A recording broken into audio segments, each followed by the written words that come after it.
لنا يا ابني 7 كومي ولا اي حاجه عشان نصور المراجعه دي. 3 قصص لناس جربوا الحب بالطريقه العاديه، وهحكي معاهم قصتي انا كمان. اهلا وسهلا بيكم في حلقه جديده وكلام في الافلام. والنهارده معانا فيلم هيبتا الجزء الثاني بطوله منة شلبي ومحمد ممدوح والكثير من الفنانين الكبار جدا. اولا المناظره، من اول ما نزل الاعلان واحنا مهتمين جدا بفكره المناظره، لان المره دي مش زي الجزء الاول معانا حد بيلقي محاضره وناس بتقاطعه من فتره للتانيه، لا احنا عندنا مناظره كامله ما بين شخصيتين الاتنين بيعارضوا بعض.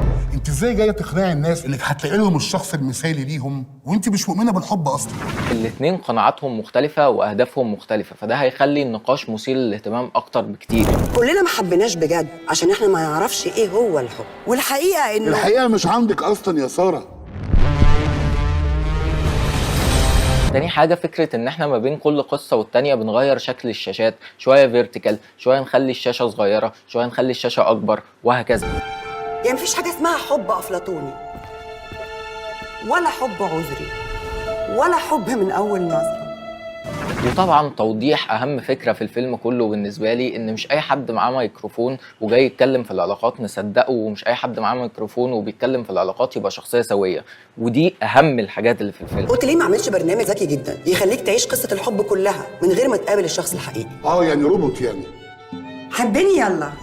واخيرا الاداءات التمثيليه في الفيلم كله حلوه، ولكن تحديدا منة شلبي ومحمد ممدوح عاملين ادوار حلوه جدا جدا. وكده نخش للسلبيات بقى، عشان ايه ابقى رضيت ضميري وتعالوا لي في السلبيات. ايوه بتسمعني بس مش بتحس بيا.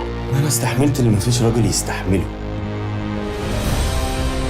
مبدئيا المنظور، احنا بنحكي الحكايه من منظور انثى، فمنطقي ان كل الرجاله بشعه، كل الرجاله مفيش شخصيه فيهم عدله، وكل الشخصيات سايكو، وكل الستات ضحيه. طب ايه المشكله في كده؟ ما انت بتحكي من منظور واحده شايفه نفسها ضحيه، وهي طول الوقت معترفه بده، هي بتقول انا شايفه نفسي ضحيه. المشكله الحقيقيه ان ده استسهال كبير جدا. يعني مثلا هاجي اقول لك تصرفاته هنا مش منطقيه، هتقول لي ما ده من منظورها، هو ممكن يكون ما بيتصرفش كده فعلا، فدي حجه تخرج منها من اي حاجه. يعني انا هاجي اقول لك اي نقد على الشخصيات دي، على تصرفاتهم الغير منطقيه، على كونهم قد ايه شخصيات سلبيه ما فيهمش بقعه ايجابيه، هتقول لي اصل ده منظور ست. طب ما انا كده مش هعرف امسك عليك حاجه. بس انا ما حسيتش ان انا كنت بعمل حاجه غلط. نو حد معاه شارجر ايفون؟ سيربرايز. نفسي اصرخ. فين دراسة الشخصيات؟ مفيش دراسة لأي شخصية غير شخصية واحدة وهي شخصية أنثى.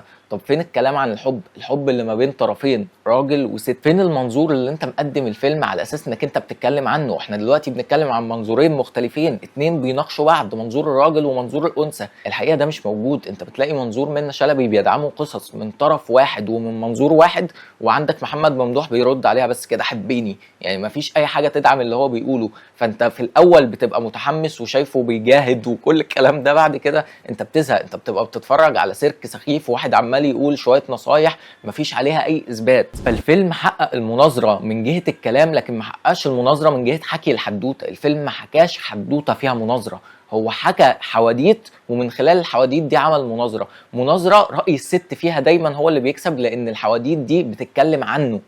انما راي الراجل مفيش اي حاجه تثبته، هو بس عمال يتكلم عن شويه مبادئ وشويه شعارات، انما مفيش اي حاجه تثبت اللي هو بيقوله، هو مجرد ايمان اكتر من كونه حاجه مدروسه. ففين المناظره؟ قولي ان انا مش السبب. اسمعيني، حابب اعرفكم بالاي اي بتاعي يا جماعه. تكرار التويست حاجه متوقعه وممله ومستفزه جدا. الناس في السينما بقت بتدور على التويست وعماله تقول لك ايوه ده مش عارف ايه ده، يبقى دي هي دي، وكل الناس متوقعه اللي هيحصل. انت فاجئتني فين؟ يعني انت اما تعمل لي بدل التويست ده تضربه في 2، ما هو نفس التويست يا ابني. يعني فين الاجتهاد؟ وطبعا بما اننا في فيلم هيبتا فالشخصيات بتتحول من شخصيه للتانيه، فمحتاج اقول لك ان التحول ده غير منطقي بالمره، تحديدا في شخصيه بعينها اللي هو الريفيل الاخير خالص. يعني ايه ده؟ وطبعا مفيش حاجه اسمها هيبتا.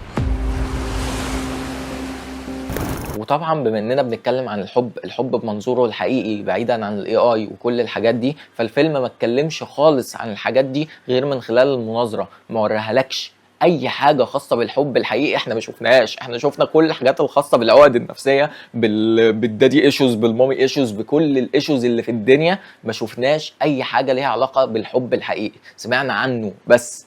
يعني فتبا تبا لحاجه زي كده. بس ففيلم هيبتا الجزء الثاني هو محاوله سيئه جدا لتكمله سلسله هيبتا، فاتمنى ان الجزء الثالث اللي اعلنوا عنه خلاص بعيدا عن هيشوفوا الجزء الثاني هينجح ولا لا، فاتمنى الجزء الثالث يبقى احسن. ودلوقتي بس فهمت ليه ماجد الكدواني قال ان القصه دي هو ما حسهاش، لان هي قصه ما تتحسش اصلا، مفيش حد عنده قلب هيحس قصه زي دي. ولو مهتم بالافلام المسلسلات الانمي الكرتون مارفل دي سي تابعني عشان يوصل لك كل جديد، والاهم يوصل لك كلام عن القديم. سلام.